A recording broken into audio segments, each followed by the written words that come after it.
Yo, what is going on, guys? It's your boy Kimbo here, and it's time for an epic Bakugan Legends episode review. Oh man, we're getting into it.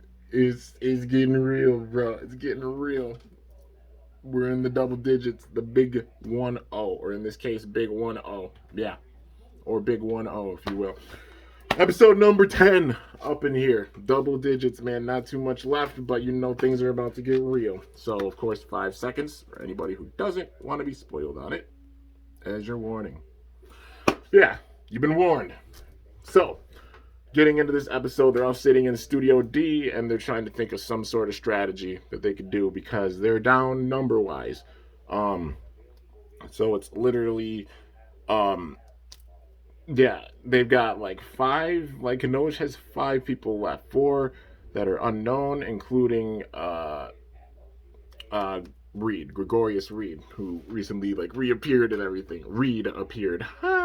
But yeah, man, so they're down number wise with this, and still things with Magnus, you already know, like he's gonna be ending up coming back in it. Like it's just bad storytelling if he were to go away like for good. He's just gone for now. But he's still technically in the judgment. So with that, 3 versus 5 that are left.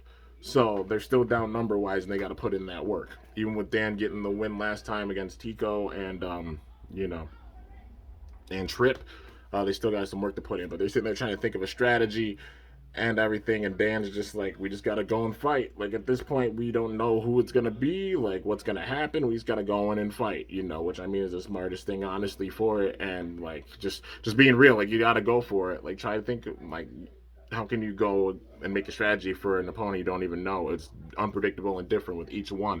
You know what I mean? So yeah, just going for it. That's the best case scenario in this.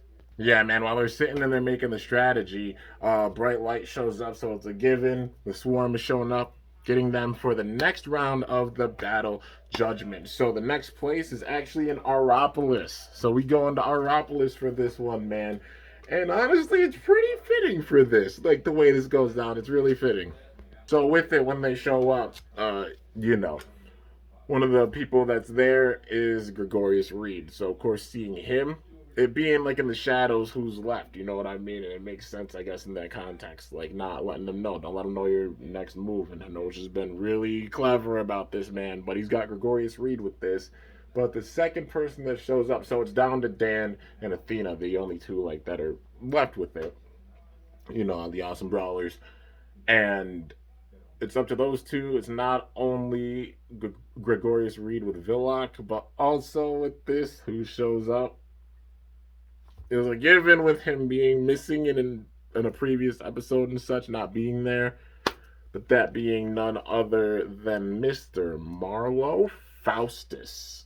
But he has the evil eyes and everything. So, Noj made it where Wrath and him fused together again.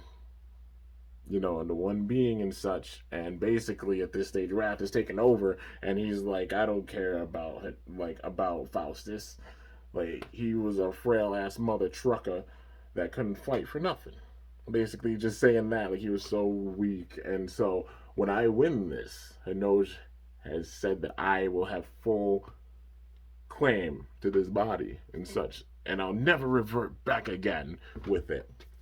So, you know, the battle's going on. You got Villock and Wrath. You got the evils for seasons 3 and 4 battling alongside together with this, man. The way they're doing this, the whole endgame feel with it is freaking masterfully done. And also have another battle judgment. This is where the battle judgment we saw it the first time, you know, was in Auropolis. And then it coming full circle with Reed in Auropolis. Man, I love the tying of the bow with it. That's some good storytelling and wrapping things up right there, man, for sure. Going through and having these big time conflicts, paying homage with them with all these battles with the judgment and making it that much more intense has been masterfully done. And it's great, even at this stage, man. So now Reed's trying to take out Dan Kuzo, you know, and get payback. But also, like, Faustus having to face off against Athena. Because, you know, Athena has the weakest spot for Marlowe Faustus for sure. Because, like, just training under his wing and everything. And in the middle of this battle, like, they're honestly both struggling. Like, Blitzfox is starting to struggle against Wrath. Drago's struggling against Villock. Like, power-wise, they're both getting overpowered. And then, like, he's sitting there talking all kinds of shit talk. to Athena. He's talking mad crap to her, like saying like, oh, like that's all you were good for is being his lackey, for being his underling and such. You don't even have the strength to fight with this. Roasting the hell out of Athena, dude. I don't think Athena got roasted like this level in this series. But like this man Faust is like maybe previous season getting up there a bit, but like this man is just roasting. My jaw dropped. I'm like, yo, this man is going ham on her right now.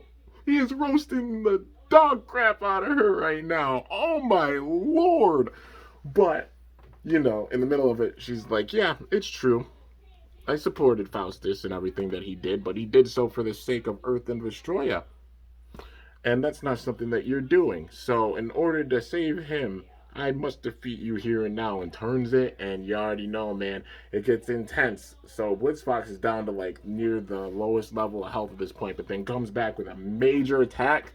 And that big time hit actually takes out Wrath. It shows how much Athena's grown, how strong she is as a brawler, because she managed to defeat Wrath, man. That's not easy. Like, it took all the power before, but literally Blitzfox was able to do so. And the biggest of props to Athena, because it shows her full-fledged power. Honestly, she up there is one of the strongest for sure. It shows because she's one of the last ones left.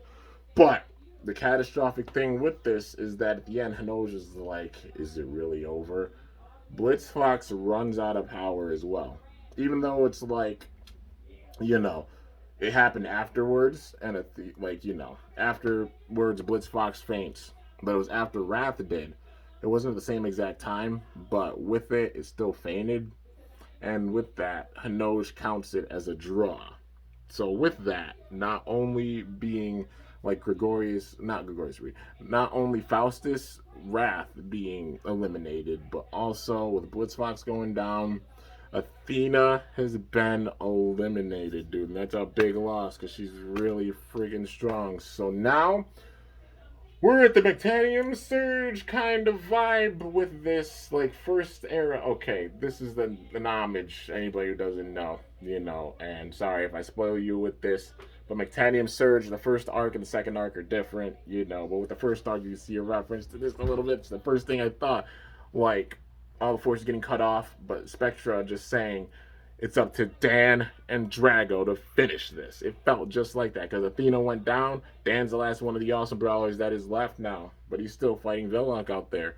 And basically, it's like Faustus, he returned to normal. So the research that he did, the reason why there was actually like a drive in his office was because he was sitting there doing research, trying to figure out how he could get back to his old self before everything happened with Wrath. So he doesn't have that connection or anything. And that's the research that he was doing on the Nova phenomenon, because they had the power to do so, to probably separate, and that's the research that he did. But with that loss and such, it made it where Wrath's gone, but Faustus is actually back to normal because of the power of the Nova. So, yeah. But Athena says, with that, I want Mr. Faustus to return to a world where, an Earth that's safe, an Earth that's truly home and feels like home, But yeah, man, it basically ends off with that. So Dan is, it doesn't end off with that, but Dan and Villank face off. And with it, Dan channels one of the Bakugan cores, one of the Nova cores, And so Villank doesn't know about like nano gear. So they use like nanogon or nanogon or nano gear because it was a season after. So Villank isn't used to that. But yeah, so Dan and Drago use their nano gear and manage to take out Villank. Down goes Gregorius Reed. And Dan does get the win with that, but it's still a big loss because Athena's out, and now it's only down to Dan. He's the only one that's left. Or is he? You already know, like, the big-time build-up and everything. Magnus ain't out of this completely, so it's going to be down to Dan and Magnus. For sure, man. And kind of seeing the path that this is going. Like, it's kind of obvious with it, but I won't spoil it for anybody who doesn't fully know everything with things. Like, I know a little bit. I don't know, like, what exactly is going to happen in the next episodes, but you can start to piece everything together, the big build-up and everything. But, yeah, at this stage, there's, like, 3 episodes left after this. You see the pattern they've been going down with this, like, Faustus being done, Faustus and Wrath being done, Gregorius Reed being done, them going through with the evils, There is a certain evil that we have not yet to see that was evil then, and probably in this case might be now, because just manipulation and everything, because Hinosh. I have a big time feeling that things are gonna get wild and some havoc is gonna be wreaked. I'll just leave it at that. So yeah, overall, really, really solid showdown here, man. You can feel the intensity ramping up and such. I think that leaves what, three? Maybe three people left. I think four. Yeah, because Faust is being one of them. So like five, four. I'm pretty sure three. They've got three left. So Anosh has, I think, three fighters left. One of them is gonna probably be him. The other one, maybe him that. The other one, I'm not too sure, but I guess we're gonna see how things pan out, man. It's gonna be wild for sure. But yeah, with this, yeah, that's it, man. That's it for this part of the episode. But now we got to get into the second part, and this part definitely being the opposite tone wise. With it, we have this episode coming in. So they're all sitting there thinking of strategy in such a Studio D, and then Lightning's actually passed out. He wakes up and he goes for a walk. They're wondering like where Lightning's going, but then he wants to just go for a walk so he can wake up. Well, meanwhile, while he's walking, man just gets beamed up out of nowhere. Lightning gets beamed the hell up out of literally nowhere up into the cosmos, and he runs. And it was by another dog, and the dog, her name is I think Canis. But she's basically like an interstellar, basically like an alien dog, an interstellar dog and such, looking for a powerful warrior, and then it happened to be Lightning. So with this, explains to Lightning how like there's a big time feud and things are going on, and she needs his help. And he's just like, help with what? Like, what are you talking about? And basically how there's this big time feud or a huge danger, and he's like, what, did the swarm attack your planet too? No, much worse. It's for the fate of dog kind. Then Halcor's like, dog kind, what do you mean? And then there's another ship that shows up, and it's a cat. So this is the feud of cats versus dogs, man. We're seeing the full culmination with it, and it's a freaking battle in outer space. What the hell, dude? That's awesome. But yeah, so the cat in this other ship, as there's Candace, there's also Fearless. Fearless is the cat, and basically, like, they've been at battle one another, big time rivals for the longest time. The feud between cats and dogs, playing on this type of thing. Well, they get beamed to this area. This area is basically like this gigantic park, this gigantic wooded park where they have to take different paths and everything. And there's like a flag at the end, and they have to go and snag it. This is for the sake of cat kind or dog kind, all that good stuff. So basically, you know how Candace got Lightning, well, Fearless gets a cat. And with this, I'm like, who's coming in, man. Who's the one big time cat that we've seen as kind of Lightning's rival, pet wise? That being none other than the cat known as Ebony, man. Ebony being back with this dude. So freaking crazy, man. It's awesome seeing them. They're fully tying everything together, like the feud even with Lightning and Ebony, making it a fun episode, but also like intense at the same time too. Really, really sick they did this. So of course, Raya Razu versus Owlcore, they're sitting there battling big time. They're basically running ahead. They're trying to get the flag, but then in the middle of the maze and such, in the woods, there's all kinds of like different things. So first out, Serpentine shows up, like an aqua, like I think it's like a Hayao Serpentine or an Aqua Serpentine. But then Lightning and Howlcore get past that, and then he's like, interstellar power. Oh yeah, I got you with this. And then he basically makes like a tree that's literally made out of meat. Yeah, it's like meat hanging from a tree. And then Lightning goes for that, and then he says, dogs are so dogs are so stupid, sitting there roasting. And then Candace is like, oh yeah, Fearless, well, I could do that too, I'll use my power. And then sure enough, she has it where like a like kind of like a piece of yarn or something, or a toy shows up in front of Ebony, and she gets distracted and goes for it. Then like cats are so clueless, and then just back and forth with a bunch of different obstacles and stuff. Like there's a mouse, like there's a bone, like there's all kinds of stuff, man. It's funny to see in that conflict and everything. But then they get to the very end, they're both exhausted. That being Howlcore um and Rayaраzu. So then they're right by the flag and they battle it out, right? So in the middle of this battle, Howlcore uses, the nano the core, the Nova Core. And then Ebony being surprised by that, that's a junk they basically have is like mastering the Nova Cores because nobody else really knows about them besides like the brawlers, besides Hinoj and select people. You know what I mean? But yeah, they use that. They manage to get the win over Razu, but then Ebony herself starts running at the flag, and then Lightning does as well. Runs at the flag, and then they both bite the flag at the same exact time, and they fall down. And then Felix and Candace are both like, really? It's a draw again?